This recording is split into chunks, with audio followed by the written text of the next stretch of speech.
Hey everybody, it's me, Joshua R. Pangborn. I'm the host of SideKick Power Hour, and I am so excited to be back for another season. It's been a few months since I last saw you, and so much is going on in the world of SideKick Productions. But my most exciting thing is just to be back here with all of you tonight. I am really happy to have a chance to chat with you all and bring to you all what's going on in the little corners of SideKick Productions and the Crooniverse, and then of course the amazing people that we bring on all season long. We're going to be around for the next bunch of weeks. We never have a set number of weeks. Sometimes with this Psychic Power, we do it as it fits into life, I think. And but I have some wonderful guests lined up for the next few weeks for sure, and I can't wait to have you meet all of them. But first, just a little roundup because Psychic Productions has been very busy since we last spoke to each other. Most excited, I think, is the fact that you can now watch The Brooklyn Butcher on Blu-ray. That's right. You can get our first piece of physical media on Blu-ray. That's The Brooklyn Butcher, which is our horror anthology. And we just won an award last night for it. We just won Best Horror Feature at the Sacred Crypt Awards. So that is pretty darn cool. And I think perfect timing for this to come to you all and say, hey there, I am here to tell you that you can watch The Brooklyn Butcher on Blu-ray. But if you don't want to get physical media, because a lot of people don't do that anymore, as of last Friday, you can also stream The Brooklyn Butcher on Amazon Prime. That's right. You can stream our movie on Amazon. And that's pretty darn cool, I think. We have a movie that you can watch on Amazon, and I hope you go and do that.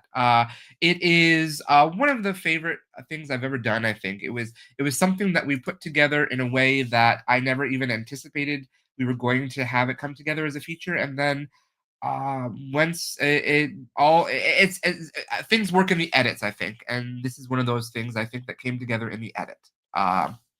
So that's one of the major things that happened over the course of the past few months.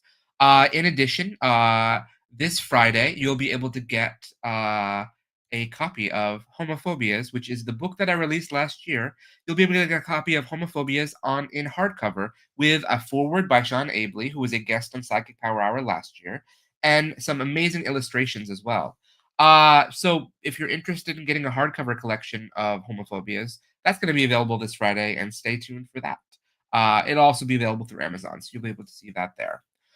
And then also we have a little show coming out this Friday called Skeleton Crew: The Edward Chronicles. And if you haven't seen the trailer yet, I'm going to help you out by playing it right here and right now. Listen, I think I'm going to take the case. Really? Yeah, let's find out who your husband's sleeping around with. A quick trip out west, a few grand, and a story to tell the family. That's what I thought this was. Water bottle tycoon Falcon Stone appears to be the latest victim bludgeoned to death by the killer's dildo knife. Don't sound so agitated. Well, how am I supposed to sound? You're not coming home and you're a suspect for murder. You cannot have worked as closely with Falcon as I did. Falcon Stone was my boyfriend. I know he didn't act like a traditional boyfriend, being married and all, and we were never into monogamy.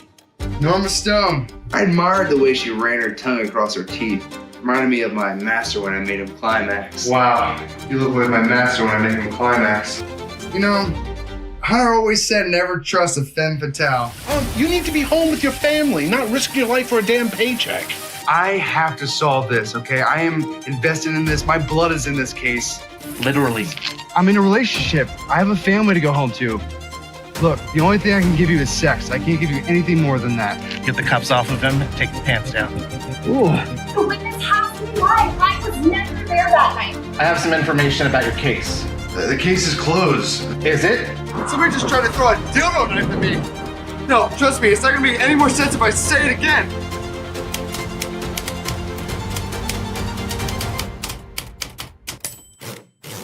Oh yeah, we're a bunch of detectives and we're saving the world one crime at a time. Yeah. Oh yeah.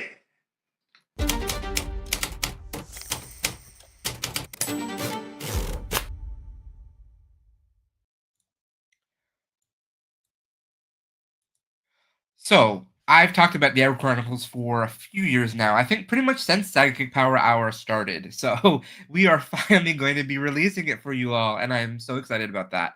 That is a show that is, as you probably know, is spin-off of Skeleton Crew, our main web series, and the first show we ever made at SideKick Productions. You are in touch in a treat for 9 episodes of the Edward Chronicles. You'll see some of your favorite Skeleton Crew characters and some brand new faces as well. And we'll follow along on Edward's journey as he goes out west to solve a crime and maybe have some fun along the way. I will say that there will be a nudity free version on YouTube, and if you want to see the uncensored version of the show, you'll be able to watch that exclusively on the Patreon. So if you want to go and join our Patreon, you can always go to let's see if I can find it and you can see it. Right here we go. We have our Patreon at patreon.com/sidekick productions. So to wrap up that little tidbit, Edward Chronicles will be on YouTube this Friday, but if you want to watch the uncensored version, that will be on our Patreon at Sidekick Productions, patreon.com/sidekick productions. Um, so also you may have seen in social media that we started filming Skeleton Crew season 6 yesterday and Saturday. So I talked about this with some of the actors we had on set. I don't know why I did this to myself, but I seem to be doing everything in October this year. We've got the hardcover coming out, we've got the Blu-ray, and we have the Amazon Prime streaming coming out for Brooklyn Butcher. We've got the Edward Chronicles coming out. So I just and we started filming Skeleton Crew season 6. So I just sort of really was a glutton for punishment when it came to doing Sidekick production stuff in October. It was a lot, I think, and I'm not sure why I did it, but I did it. And of course, you may or may not have seen that I am also doing a little show called The Chair Company on HBO. So if you haven't watched The Chair Company, I'm on HBO, and I encourage you all to go watch it because I think it's pretty darn cool that have the incredible diversity that they did for casting in terms of body sizes, in terms of ethnicity, in terms of sexuality and sexual identity and gender identity. It was such a wonderful, refreshing piece of mainstream television to work on, and I am so happy that I got to be a part of it. And I think there was one more thing I wanted to mention. No, actually, because this all ties into our special guest tonight. That's where I'm going to go next. I will bring our special guest on. We've talked about him loosely last season because I had on Roger Connors and Troy, who both worked on horror films last year. They released a film called Roger released a film called Meat. And Troy released a film called Hollow. Well, hasn't released it yet, but it's almost released. Called Hollow Lake. And both of them were on talking about their amazing cinematographer and the amazing work that he did behind the camera and editing the film together. And so when I was looking for someone to work with, and my Guy Friday for making the contract, I thought, you know what? This person is doing such an amazing job with these other wonderful queer horror filmmakers. Let's see what he can do with me. And I found somebody that if he weren't married to a woman, I might propose because he's amazing and I love, love, love, love working with him. So without further ado, hello, Mick. Hey, with that intro, I have never felt more welcomed. I'm going to have to tell my mother to step it up. I see you are very, very on the road again, so. You know, I never stopped moving. Right before we were talking, I just wrapped. I do a radio show every week here in Cleveland. I do the editing and directing, and I make jokes behind the scenes. But outside of that, I can't. If I have free time, I got to find a way to fill it. And folks, this is sort of why I think Mick and I get along so well, because we pretty much operate in that same mental capacity of always needing to be doing something. Well, you were talking about how October is like you're a glutton for punishment, and I resonated with that so much because I'm like, that sounds familiar. because I have done something very similar to myself, but I wish I could say it was just October. So Mick, before we get too far along with all the amazing things that we're doing together, why don't you tell everybody, introduce yourself, please? Well, it is a pleasure. My name's Mick. I am a director, photographer, cinematographer, editor. I also teach filmmaking at the Ohio Media School, and I work with some local media companies, helping them do some live shows. So I'm just kind of a guy with a camera and an editing bay. So that's probably the best way to describe me. That's pretty succinct, I think. Mhm. But and you're based out of Cleveland or Cleveland area. Yes, I am. Unfortunately, I dream of eventually leaving here someday. No, I'm kidding. Obviously, I love Cleveland, and I'd never want to move cough cough New York, L.A. anywhere. But you know, it's not as bad as when I first moved here. It's definitely gotten a bit more. And I think some of the projects I've done have helped. We've definitely brought more diversity to the local film scene. Well, I think so. I mean, based on what you and Roger and I see Chad as well, one of the people who worked on the Mhm. contract with us, you all are doing so many amazing things with film, especially horror film. Cleveland almost seems like the indie horror capital in some ways, I think. I would like to believe so, and I would like to, keep on pushing it, because if I'm here, I'm going to live here. I'm very competitive. So, number one or nothing else. And there's a lot of because I always look at festivals, of course, and there's a lot of festivals I Mhm. think based in and around Cleveland, especially horror festivals. So Yep. it's it's definitely an area that I'm going to be submitting the contract to. So Well, and that would be great, because finally I won't have to travel for one of these things, which would be lovely. that would be nice for you, very much so. Because, but so let's talk about Meat for a little bit because that's the first. Is that the first full motion picture you've done from start to finish? No, no, I've done a few more. I work on a fair amount of, like, low budget indie horror films that, a lot of which I'll be like, so what movies did you work on? Oh, let's talk about the ones I want to talk about. But, I'm proud of a lot of them, but I would say I did the math the other day, and I've done anywhere in the neighborhood of about 15 to 20 full length features at this point. I did not realize you had done that many features. That's incredible. That's a Well, in lot. fairness, a lot of the early ones I don't think have ever seen the light of day. There's at least three I know of, which, due to many brilliant and hilarious backstories, never saw the light of day. So, I still count them. I still did the work.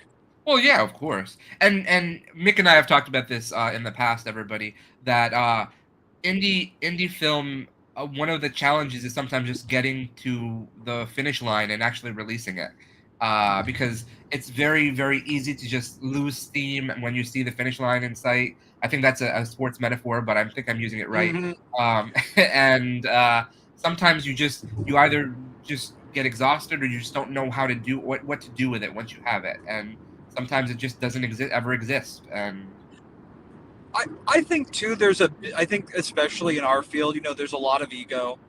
There's a lot of, I think people have ideas of what their project is sometimes. And when it doesn't, when reality doesn't validate that viewpoint, I think people get very discouraged, would be my word.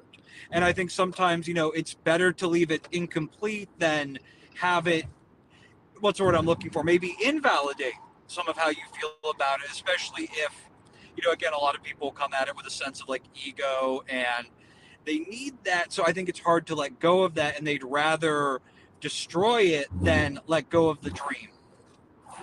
I think that's very pretty accurate. I think I know that it's one of the first things you have to lose when you work in indie. Well, in any artistic adventure, I think, but indie especially is ego, and that's hard for people to Yes. lose.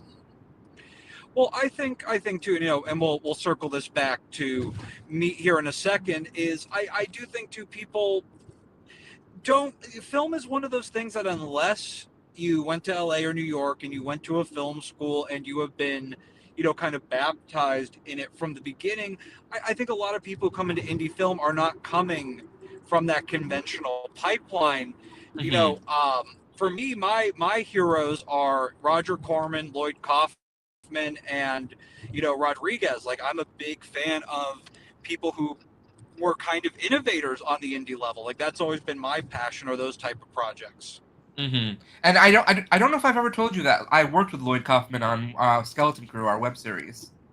And you have, and when you said that, I was like, oh, that's cool, because obviously he is in the area. If you are, I believe he still makes appearances at some local conventions. So, like, if you He want to meet him, does. it's very doable.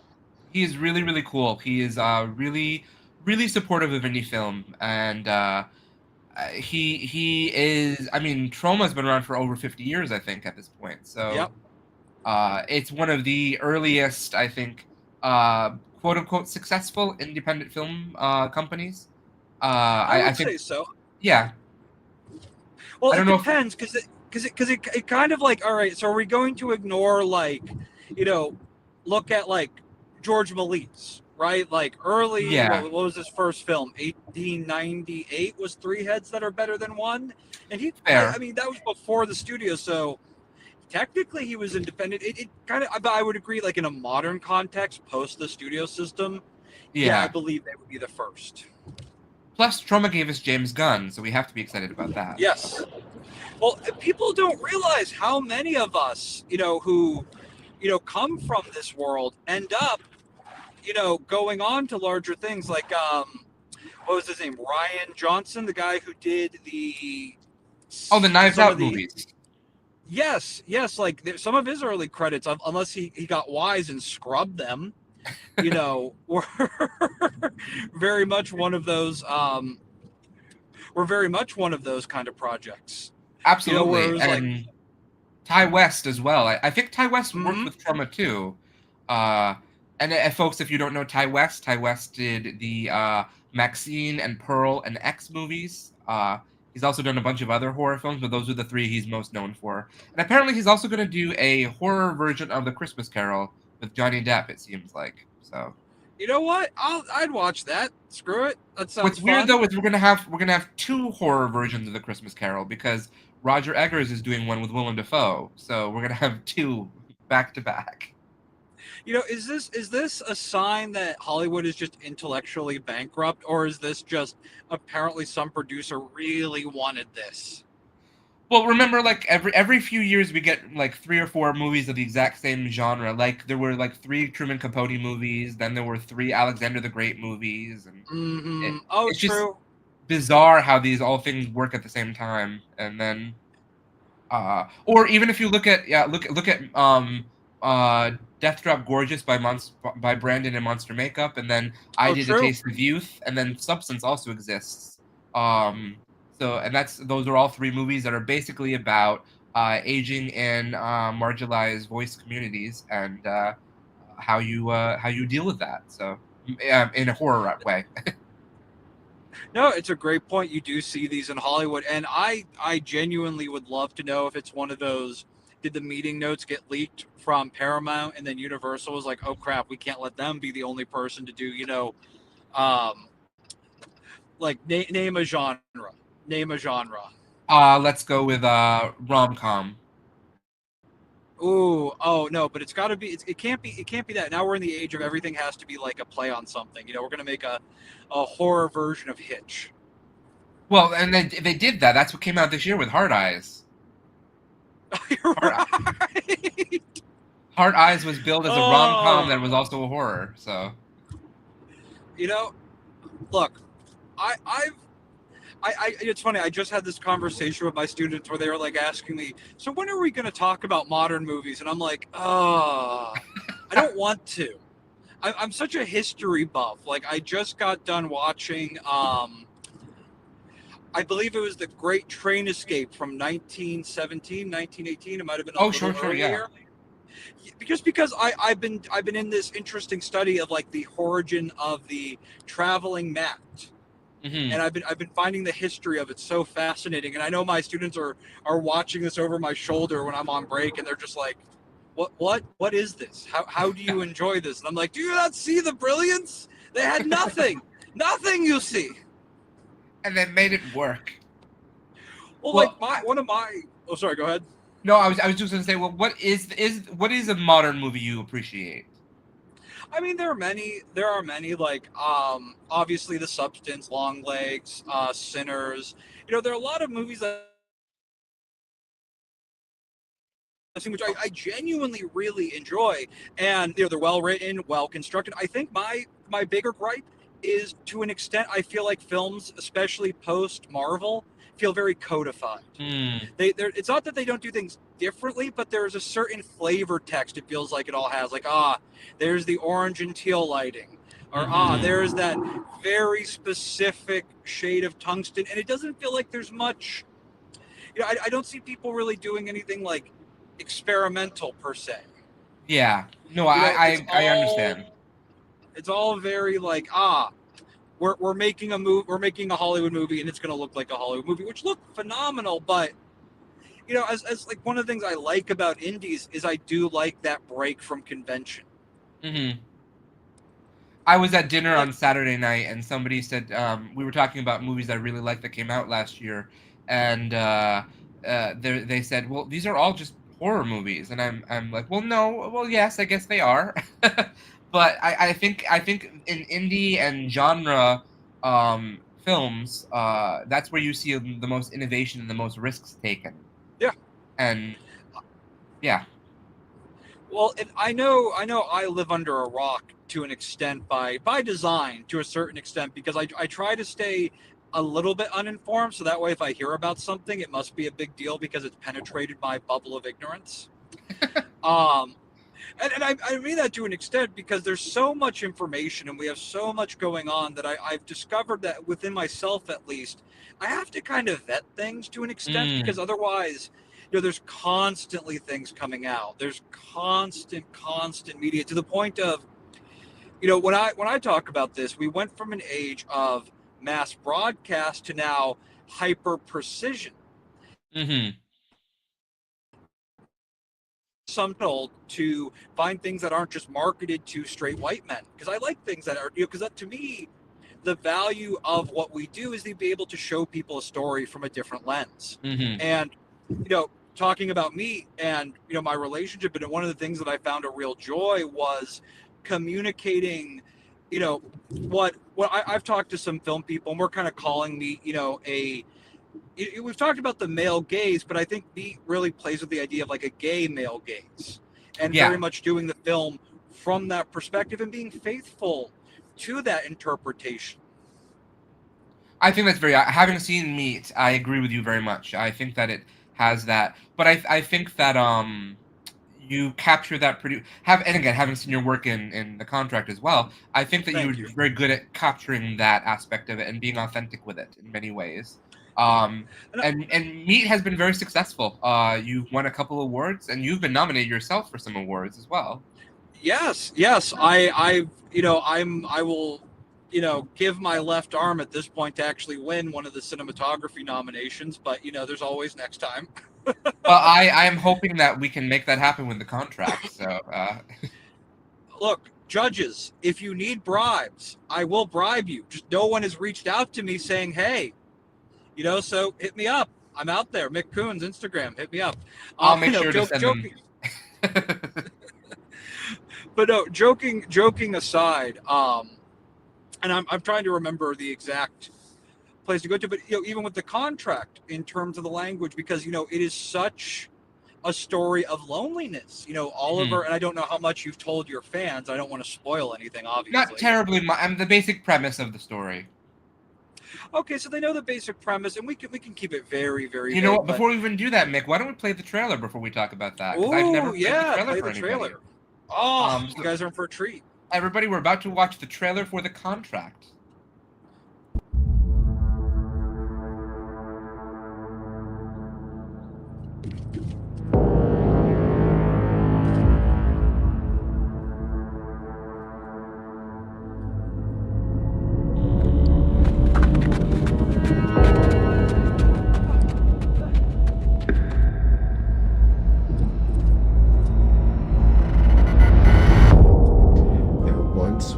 Young sub named Oliver who would do anything to belong.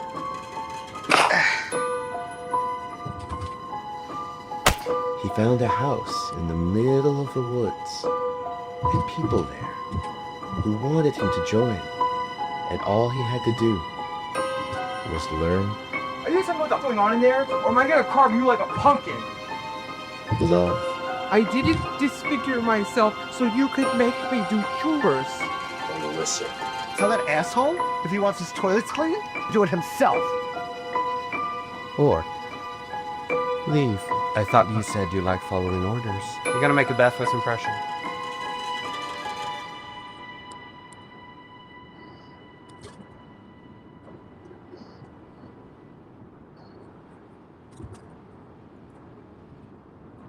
Oh, chills. I adore this trailer so much. This is probably my favorite trailer I've ever had. So I love it so much. It's a great. I think it's a great insight to the collaborative process too, because this was one of those. I think we were on the last day, second to last day of filming. We had the idea the second to the last day, and then we filmed it the last day. And that's what was so great about this. And I feel like when people watch this, they're going to see just how much of this was us going like, hey, you know what would be really cool? And then we did it. Yeah, no, so, I agree completely. Not to tease you all, but once this comes out, you'll definitely have to like and subscribe or whatever the kids say these days. That's right. This won't be on YouTube though, folks. Just definitely will not be there. It's too much is revealing in this to have that. So, I feel like YouTube at this point should just give up the ghost and just be like, because they already have it when you upload, as when you upload, they say, is it not made for kids? Well, I mean, it's not made for kids. At that point, just let us have at it. You would think so, but YouTube is still trying to do a semblance of for everybody. I don't know what YouTube is trying to do, really. I mean, they've been successful at it, not to get too on a tangent, but when you look at like social media by age group, Facebook is a retirement home. Instagram is slowly becoming our generation's Gen X. And TikTok, what I'm seeing is like at a certain age, it's not necessarily being picked up by people under. Well, and it makes sense because under the certain age group, but like YouTube is you're basically being exposed to YouTube when you're in diapers. It's true, yeah.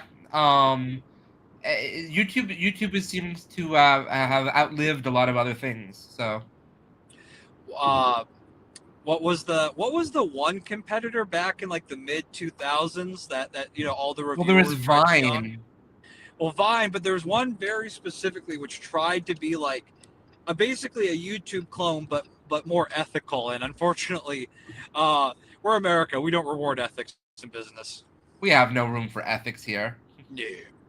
But so basically you filmed 3 queer horror features back to back and effectively. Oh yeah, it's been great. So what was the length of time it took for each one? With Meat, how long did it take to film that? So we started that back right, like I want to say we've been working that for a few years now because we had to shoot it in 3 phases. What ended up happening was we had 3 rounds of fundraising, and each round we got a little bit more successful. And we took the first round, we filmed as much as we could, put that together, showed people, got some more money, showed people, did the same thing a third time, and had a lot of success with the overall quality, but it was a labor of love. I would have much preferred that we did it like the contract where we went out there for about a week and some change and knocked it out. But on the other hand, it just shows how dedicated we are as independents to get these things out there come hell or high water. I think it's wonderful that you were able to do that and keep everybody engaged. Because it's easy to lose people when you're making something over the course of 3 months, let alone however long it took for Meat to be done. And yet you kept the whole cast. Everybody was there. So I have to give pretty much all that credit for keeping people engaged to Roger. As you've known from having him on your show, he is a powerhouse of personality, and I don't think there is another human being who could have done it at least not without as much style. Roger, I love you if you're listening. Roger is amazing at what he does. And then so with Troy for Hollow Lake, I think that was like 15 days, wasn't it? About we shot the bulk of it in one section, and then we had two or three floating days, I believe, because we ended up shooting, I believe, about 9 days down like 3 hours south of us at this beautiful, beautiful location that I don't even know if the town had a name. It was so small. Oh, and my. then we had a few shoots in Cleveland to kind of round out the story in terms of like the beginning and end. But yeah, I think 15 sounds right. Some of those last days were like kind of half days that were spread out, but still got to count it. Yeah. And then, as you said, with the contract, we were there for, I believe, 11 days? No, It 8 and a wasn't that long. half. Oh, that's right, 8.5 days. My goodness. I gave us more credit. and obviously it will not be this way, but when we did our first cut of the contract, before I tell the story, what was the script blank, just so we can really give our audience context? So the script length for the contract was 78 pages. Okay, so for those of you who don't know, in the film world, typically, 1 page, 1 minute, right? So when Josh and I and Defeer are all storyboarding, talking about the script and doing the pre-planning process, there was the kind of the conversation of like, I hope it's long enough, 78 pages, and the first rough cut was over 2 hours. It was almost 2 hours and 20 minutes. Which similar situation happened with me, but at least with me, I remember having the conversation with Roger at least 2/3 of the way through going, hey man, we got a lot of movie here. Like a whole fucking lot of movie. And so Mick and I have done a lot of filming. You heard him say 20 films, he's feature films, and plus all the other stuff he does. You all know how much I do. Neither of us understand how our 78-page script translated into a 2 hour and 20-minute film. No, it just kind of happens. Like there's some, beautiful takes which have a bit of breathing room, but nothing. I can never say the Russian director's name right, but we're not Tarkovsky. We're not trying to piss off the Soviets by going slower. It was completely incidental. It was, but this again is something I think that came out in the edit, because I never really talked about it I never really talked a lot about it being a gothic horror film in the early stages before we got on set. But then as we were doing the movie and the edit came to life, I realized that this really is a gothic horror film in ways that I didn't expect it to be.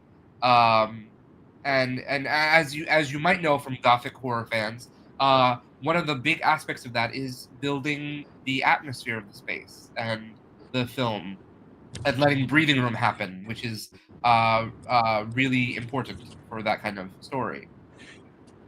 And I give a lot of that credit to Mark and Elio. Obviously, you're a fantastic actor, but we got to give everyone else their accolades too. But I think part of it is, it's like, as an editor, editors might lie about this, but there's always scenes you look forward to watching. And look, no one will get this, but when you guys come back and watch this joke will be hilarious. Dig, Oliver, dig, dig, dig. But exactly. Mark, Elio, and you, Stuart, as well. Everyone does such a phenomenal job. And no, Paul, we have such I almost forgot Paul. Yeah. We have a fabulous cast, and they all brought it in ways that they never have. I mean, they always do a good job. These are all people we've worked with before on SideKick Productions, but they really stepped up because we all knew that this movie was something that we wanted to make even more special than anything we've done before, and I really think it is. Oh yeah, I know. For me, part of like my joy of working on LGBT films is it does make me feel like I'm look, it makes me feel like I'm helping. I feel like an ally. Especially in current political times, I think more than ever, we can't allow these stories to be silenced.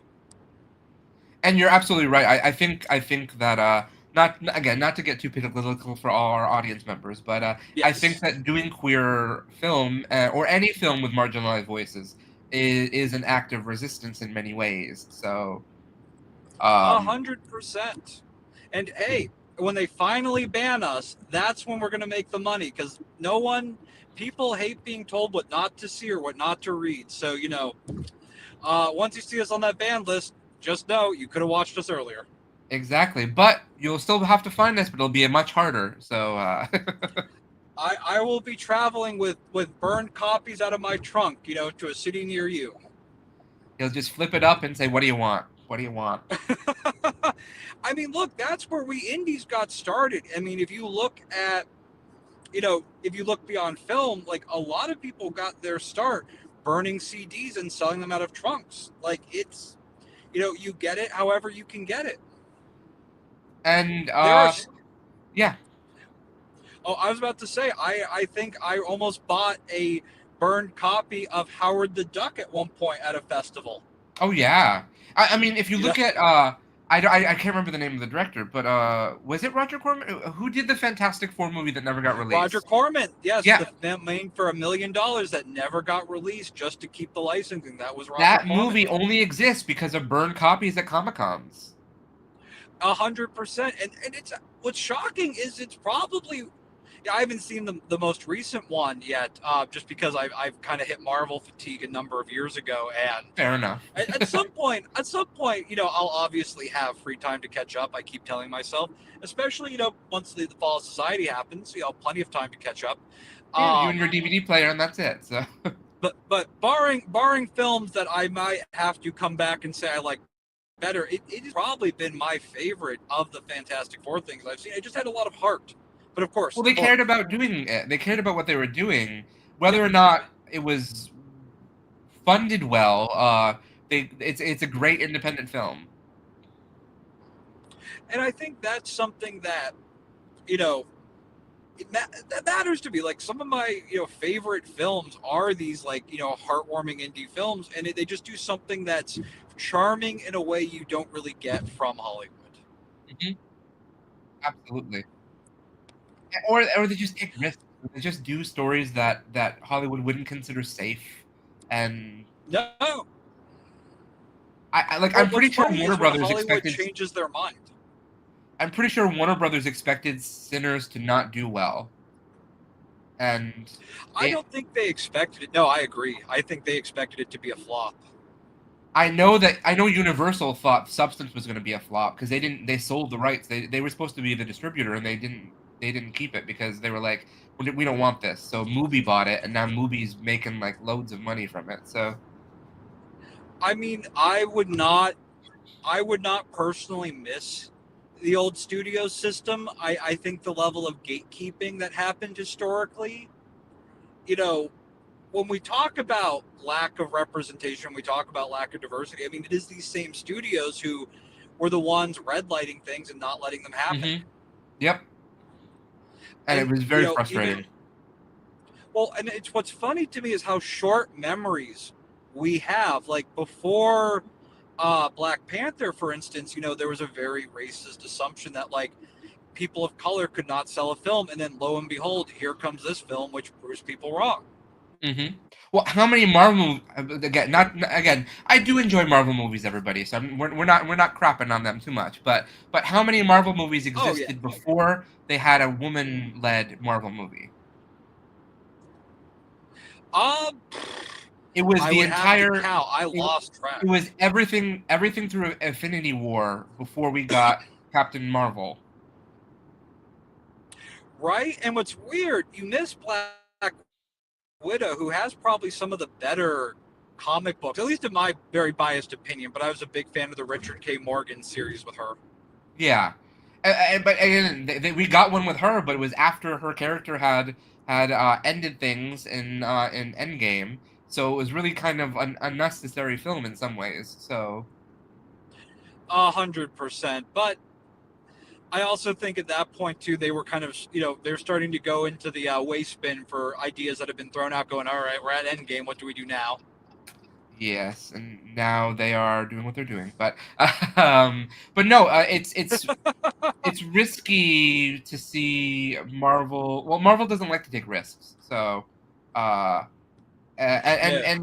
unfortunately for them, when they did decide to take risks, which was after Endgame, it was very hit or miss because fans were told fans were taught by Marvel about what to watch and how to watch a movie. And when they tried to break out of that mold a little bit, that's where fans pushed back, because fans are like, this is not what you promised us by the last 19 movies you gave us. So, Well, and I think too, like something I think that a lot of people who don't have to deal with public scrutiny, I don't think quite realize, is just how do I say this? Just how, I'm trying to think how to say it, unique your various fandoms are, because some fans like to be challenged, and some people like to have things that are like M. Night Shyamalan fans, I would say, probably look for a twist, right? yeah. And I think you really have to judge what your fan base is. And I would say, in general, I feel like comic books tend to attract fans who like a certain level of consistency. Yes. Obsessively so, And in I think, fact. yes. Well, I mean, I think part of that is I think it's very safe to debate these things that, are to an extent inconsequential.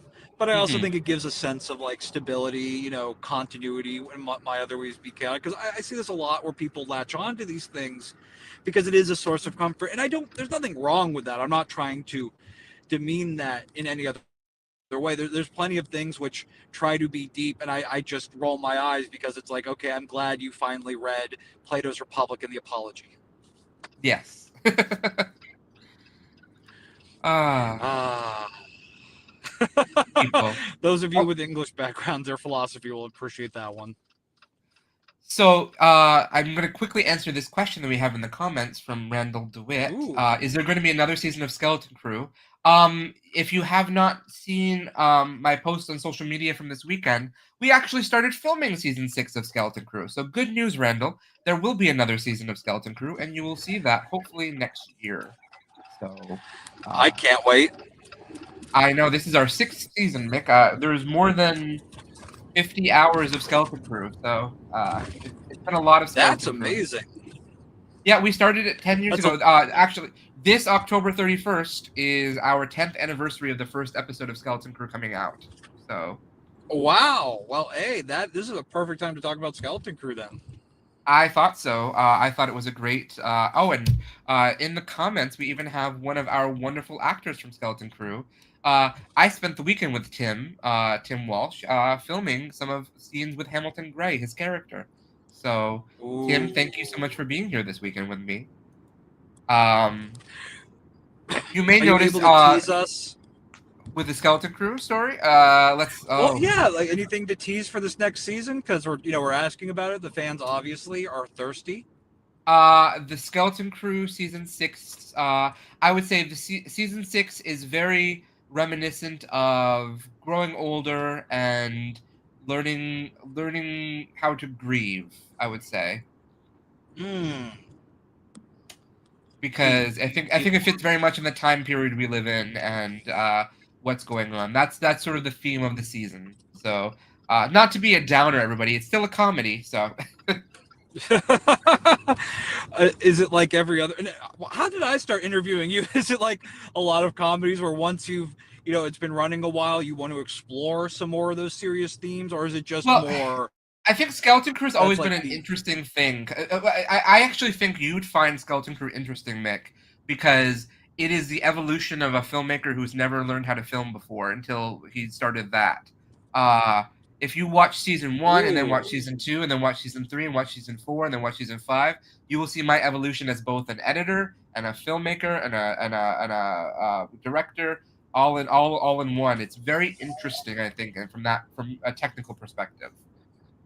But there is value in that. There's an interview with Orson Welles I like to show to my students where he talks about his greatest power was ignorance, because it's like, I didn't know I shouldn't have been able to do that. Oh no, absolutely. I there were times where Stuart was on set, and Stuart's the only one who had experience with working with a camera at any point in season 1, and I'm like, I don't care if you're not supposed to do that. That's what I want to do, so we're gonna do it. And then sometimes it worked out great, and then sometimes I was like, well, the idea was nice. But I mean, that's again, and this is kind of, I think, a theme throughout our conversation, is why we like to work in independent indie as you would have it cinema, because there is that, we can care a bit more about the idea than strictly just being a product. Yes, absolutely. It's about the fun of the making it as well. It's about the joy. I mean, I will honestly say I don't think I've had more fun than the 8.5 days we spent making the contract, and Oh, it was a great experience. I didn't have any stress, which is weird. So weird Well, because anybody who knows me on set, it's like so. Well, there was one night I had stress, but I won't bring that up because that was because you woke up the next day, so that was fine. yes.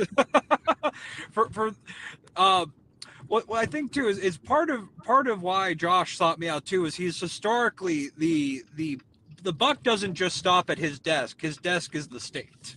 And I'm mixing so many metaphors, but I think everyone gets what I'm coming to.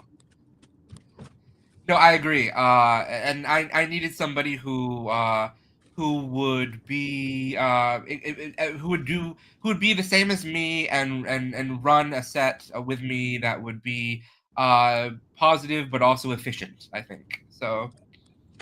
Yes, and you came to the right person. What I feel like with my film journey, because one of the things I started off doing was kind of doing stunts and like fight scenes. Mm. I would. So I graduated from Penn State, but I would basically spend my summers going to LA because I had friends in film school, and that's where I really got the bug, was going out there and just kind of working on little projects, student projects. I'm sure I worked on things that were more important than I realized, but I was kind of there for the fun of it. And so I would go there over breaks and summers and work on things. And what's funny, I've started telling my students, because they always ask like, well, how did you get into this line of work? How did you? And I'm like, one of the ways I started was actually running boom before I ever got into camera. Mm-hmm. Just because no one wants to do that. Like a lot of crew jobs, and I'll say this as a teacher, if you want employment, become an editor, because I would say maybe 1 out of 30 of my students actually enjoys it. Editor or audio, I would say, Yeah. because nobody wants to do audio either. Well, if people want to do audio, they want to do the fun part, like they want to make music or yeah. No, I'm sorry, recordist, sound recordist. I should be specific. Yes. Boom operator / sound recordist. Nobody wants to do that on set, ever. No. I mean, if you like meditation, if you like, calmness, if you like people ignoring you when you ask to get room tone, it is the perfect job. Especially the last part. Oh, it is one of those jokes. You can get any film person to laugh by being like, "Hey, 1 minute for silence. Stomp, stomp, stomp, stomp, stomp." So, folks, you may have noticed in the bottom that we are still asking for some support to make the contract, because we are in the post-production phase, and we have an Indiegogo going on right now at thecontractfilm.com, where you can help us get some funds still to get through post-production. Mick and I are nearly finished with, and I'm also really excited because this is the first time that I'm editing a movie with somebody else. And I've never co-edited something before. Although, to be fair, I will also say Mick is really shouldering most of it at this point. We're pretty much nearing the end of where we want the movie to be, and we're going to be moving into the harder part, which is audio and sound design and everything. So that will also need some support and everything. So, and you'll probably see some photos on social media in a few weeks, because Mick and I are going back to film a few pickup shots at the cabin that we filmed at in November, and that's also going to cost a little bit of money, but we're going to have a little bit of fun, because I'm really excited to get to see Mick again in November. I didn't think I'd get to see him again this year, and it's turning out to be a fun surprise. So I keep trying to convince my wife to quit her job so we can just move out of Cleveland, but it is an uphill battle, unfortunately. Well, eventually she'll agree with me and you, and it'll happen. And also, I will tell all of you, because you're watching with me, and this will make Mick open the email I sent him a couple days ago. I sent Mick a script for our next feature film that I want him to work with me on. So that is going to come very, very soon. That we can start working on that. So we have to wrap up the contract so we can get started on the next one. So I mean, we could just keep filming movies, and there are those indie people, and I'm not. If you're hearing this from Cleveland and you feel attacked, then yeah, you probably deserve it. But there are people who seem to like to make movies and don't release them. And again, if you feel attacked, then yeah, you probably deserve it. I like to make movies, but I also like to release them. I just don't like the marketing Yes. aspect. That's the part I hate. So I don't think anyone likes the marketing because it's really like I'm trying to think how to say it. It's like the least sexy part of it. It really is where it starts to feel like, oh, this is sales. It's sales, and I am anything if not a bad salesman. So do not expect me to. But I'm doing the best I can to sell you, and that's why I remind you all that you can go see The Brooklyn Butcher on Amazon Prime or get it on Blu-ray. Everybody, as it comes back to that. Well, I would love. I think something that would. Speaking of sales, and speaking of the DVD thing, I really think the best way to support indies is buy physical copies. Yep, you get a lot more bang for your buck for the indie supporters, filmmakers, and because they usually pocket a good majority of it from a physical media standpoint. With streaming, you don't really get that so much because it's not quite as bad, I think, as musicians with streaming, but it's not great. So. No, and you're seeing it in the industry now where we're starting to see budgets across the board go down as people are trying to adapt to the streaming world. And I feel like I just saw on Netflix recently, they started having rentals again, even if you have a subscription. Oh, I heard they are doing that. Plus, they're going to bring commercials, supposedly. Well, I you know what? As someone who consumes it, I don't love it. But as someone who's seeing the other end of it, I think it's about time. I hate to say it. Like it streaming and films has not been great for the artists. I will never really understand how streamers make money, but that's a larger conversation we don't have time for. No, we gotta start putting a bow. But I mean Netflix has spent so much money on some of these movies that they did that nobody liked. Like The Electric State came out and nobody watched it and nobody liked it. I think I forgot they released that. Like when you said that, I'm like, oh yeah, I did hear about that. Yeah, but you're right. We are down to 2 minutes left together, Mick. I am so glad I got to spend an extra day with you this week. I know you're about to go on vacation, so that's exciting. Yes, I'm going to come back refreshed, ready to make more movies. Damn it! This is the first time I think since I've met Mick and talked to him that he's going, I think, on a holiday of some kind. I don't know how much fun he's going to have on it or how much relaxation he's going to have on it, but he's going away from work, and that is amazing for him. I'm excited. So, Mick, I will thank you again for being here. I think you're a little frozen. I think we're starting to lose your connection.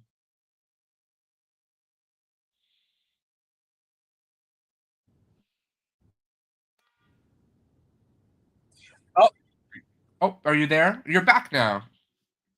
Sort of. Like, that's okay. We are. No, wait 1 minute. There we are. I think you're sort of back. Sorta. In spirit, at least. Spirit is how it's perfect for Halloween. So there we go. Thank you so much, Mick, for being here. I enjoy your holidays. Congratulations on Meet. Congratulations on all the nominations you're getting for that. And thank you for being everything I could possibly hope for in a film partner with the contract and everything else going on that we will have together. Because unfortunately, you're stuck with me. Thank you for being a director. I think we're going to... No, thank you for the great opportunity to make some great art, and I can't wait to see you in person again, coming soon.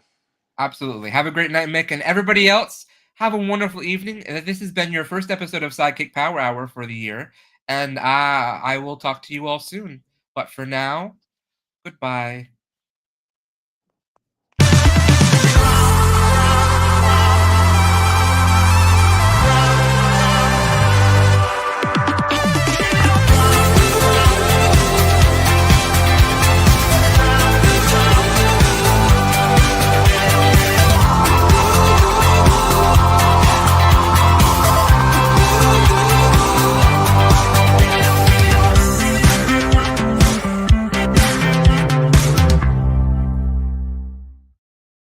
And that's the tea.